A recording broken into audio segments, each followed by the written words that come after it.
की आमच्याकडे बरेच रुग्णाची या ठिकाणी तक्रार होती की या हॉस्पिटल मोफत असून या ठिकाणी रिलायन्स हॉस्पिटलमध्ये योजना राबवत असून देखील लोकांकडून पैसे घेतले जातात। या अनुषंगाने या ठिकाणी आज आम्ही गेल्या 1-1.5 महिन्यापूर्वी यांना येऊन आम्ही माहिती दिली होती की तुमच्या हॉस्पिटलमध्ये असा प्रकार चालतो आहे आणि हा थांबवा। तर कुठला प्रकार चालतो आहे? प्रथमतः योजना राबवण्यासाठी 1100 रुपये घेतले जातात। दुसऱ्यांदा जे ब्लड टेस्ट आहेत त्याला 3000 रुपये घेतले जातात आणि जे आपलं सलाईन आहेत ते सलाईन लावण्यासाठी 2500 ते 2000 रुपये घेतले जातात। तर हे सर्व प्रकार बंद व्हावं, थांबावा म्हणून युवा भीमसेना सामाजिक संघटनेच्या वतीनं आज आम्ही त्यांना पत्रव्यवहार करण्यासाठी गेलो।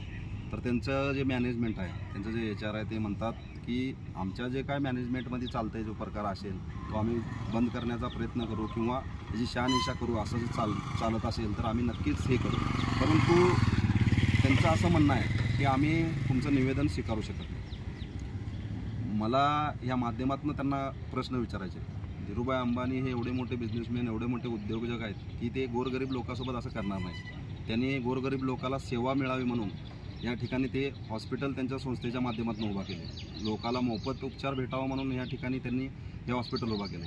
परंतु या ठिकाणी असणारं मॅनेजमेंट, या ठिकाणी जे असणारं हे लोक आहेत, नेमकं हॉस्पिटलची अशी म्हणजे साखळी आहे का फक्त ह्या मॅनेजमेंटची साखळी आहे, हे शोध घेणंही गरजेचं आहे। त्या ठिकाणी आम्ही यांना सांगितलं आहे जर आमच्या जो काय प्रश्न आहे, त्या जे काय मागणी आहे, त्या मागणीचा जर 8 दिवसात आम्हाला उत्तर आलं नाही तर युवा भीमसेना सामाजिक संघटनेच्या वतीनं धीरूभाई अंबानीचा बंगला असेल किंवा मुंबईला यांचं जे काय कार्यालय असेल त्या कार्यालयासमोर आम्हाला आंदोलन करावं लागेल। कारण ज्यावेळी आरोग्याचा प्रश्न येतो त्यावेळी खरोखर लोक, सर्वसामान्य जे जनता आहे, जे उपचार घेणारे रुग्ण आहे, ते अक्षरशः त्यांना कळत नाही की घर विकू, जमीन विकू, जुमला विकू, काय करू, पण या ठिकाणी त्यांचं त्या कर्जबाजारी होत जातात त्यात आणि त्याच्यामुळं त्यांचे संसार अनेकाचे उद्ध्वस्त होतात। त्या असं न व्हावं म्हणून सरकारने उपाययोजना राबवली, परंतु ती उपाययोजना अनेक हॉस्पिटलमध्ये व्यवस्थित राबवली जात नाही, मेडिसिन व्यवस्थित दिले जात नाही। मेडिकलवाले